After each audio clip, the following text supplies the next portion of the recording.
ईश्वर ने ऐसे कई पवित्र काम के लिए मुझे चुना है। जैसे ये बिल पास होगा, ये कानून बनेगा, उसके बाद वर्तमान में लोकसभा में तो संख्या जो कि सबसे ज्यादा है 82 महिलाओं की संख्या है, वो 181 हो जाएगी।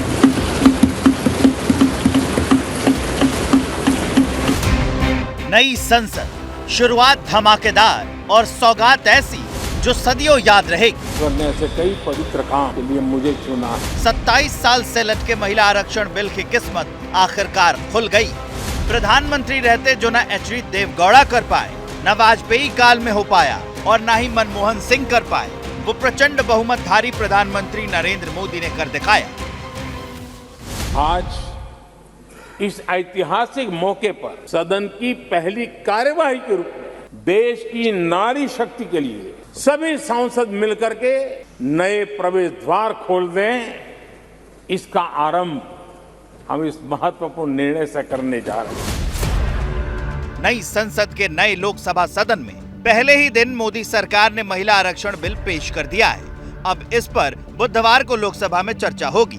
बिल का नाम है नारी शक्ति वंदन अधिनियम 2023, जिसके तहत महिलाओं के लिए लोकसभा और राज्यसभा के विधानसभाओं में 33% सीटें रिजर्व होंगी। इस बिल के कानून बन जाने के बाद महिला आरक्षण की अवधि 15 साल होगी। आर्टिकल 334A में एक नया हम क्लॉज जोड़ रहे हैं, जिसके माध्यम से इस महिला रिजर्वेशन की जो अवधि होगी वो 15 साल के लिए होगी। उसकी यदि बढ़ाना होगा तो संसद इसको अधिकार होगा वो बढ़ाने का। महिला आरक्षण बिल के जरिए मोदी सरकार ने 2024 की चुनावी पिच पर मास्टर स्ट्रोक चला है। तो क्या महिला आरक्षण के दाव से मोदी ने 2024 की चुनावी फतह सुनिश्चित कर ली है? महिला आरक्षण वाला जो मोदी सरकार का ये फैसला अभूतपूर्व है, ऐतिहासिक है, एक मील का पत्थर है। देश की आधी आबादी की देश की संसद और विधानसभाओं में नुमाइंदगी सुनिश्चित की जा रही है। ईश्वर ने ऐसे कई पवित्र काम के लिए मुझे चुना है। हमारी सरकार ने इस दिशा में कदम बढ़ाया है। कल ही कैबिनेट में महिला आरक्षण वाला जो विधेयक है उसको मंजूरी दी गई है। आज 19 सितंबर की ये तारीख इसीलिए इतिहास में अमरत्व को प्राप्त करने जा रहे हैं। मोदी इतिहास बनाने की बात कर रहे हैं, लेकिन इस बिल से देश की राजनीति का भूगोल भी बदलने वाला है। महिला आरक्षण बिल कैसे 2024 के चुनाव के लिए निर्णायक साबित हो सकता है, इसके लिए महिला वोटों का ट्रेंड समझने की जरूरत है। CSDS लोक नीति के मुताबिक 2014 के लोकसभा चुनाव में बीजेपी को 29% महिला वोट पड़े। 2019 के लोकसभा चुनाव में बीजेपी को 36% महिला वोट पड़े। 2022 के यूपी विधानसभा चुनाव में बीजेपी को 46% महिला वोट मिले। ये ट्रेंड बता रहा है कि इन तीनों चुनावों में सबसे ज्यादा महिला वोट बीजेपी को पड़े और उसका सीधा फायदा बीजेपी को हुआ। असल में बीजेपी ने जो चुनावी इंजीनियरिंग की उसमें महिला वोटों का एक बड़ा ब्लॉक तैयार कर लिया। मोदी सरकार ने अपनी योजनाओं में भी महिलाओं को तवज्जो दी और आंकड़े बता रहे हैं कि इसका सीधा फायदा बीजेपी को चुनावों में हुआ है। इसे 2019 के लोकसभा चुनाव के एक डेटा से समझ सकते हैं, जहां पुरुषों से ज्यादा वोट महिलाओं ने दिए। 2019 के चुनाव में जहां 67.01% पुरुष मतदाताओं ने वोट किया, वहीं महिला मतदाताओं का वोटिंग प्रतिशत रहा 67.18%।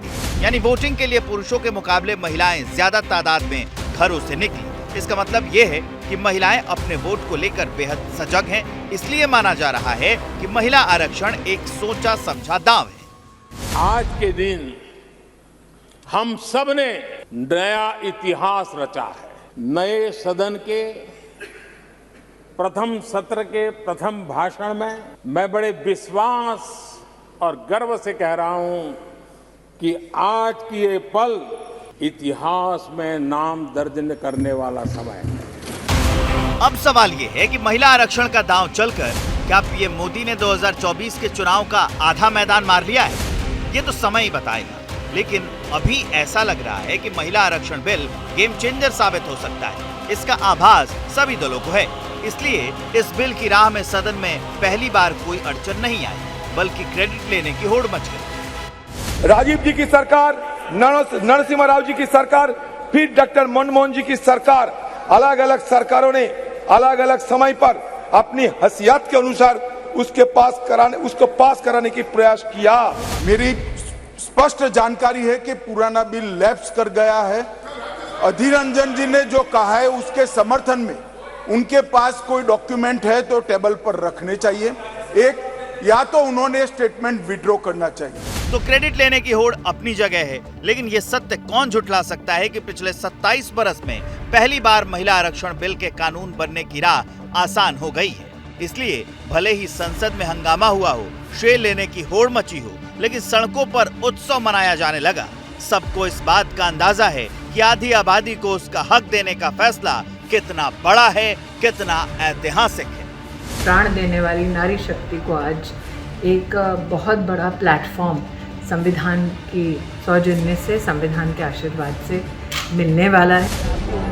आप भी लोकसभा का मेंबर बन सकते हो। अब तो मोदी जी ने ऐसा कर दिया रिजर्वेशन बिल महिलाओं के लिए कि हम भी आगे बढ़ सकते हैं। ऐतिहासिक दिन है और देखिए आज पहला जो है वो डे है न्यू पार्लियामेंट का और ये महिलाओं पे ही सारा फोकस रखती है।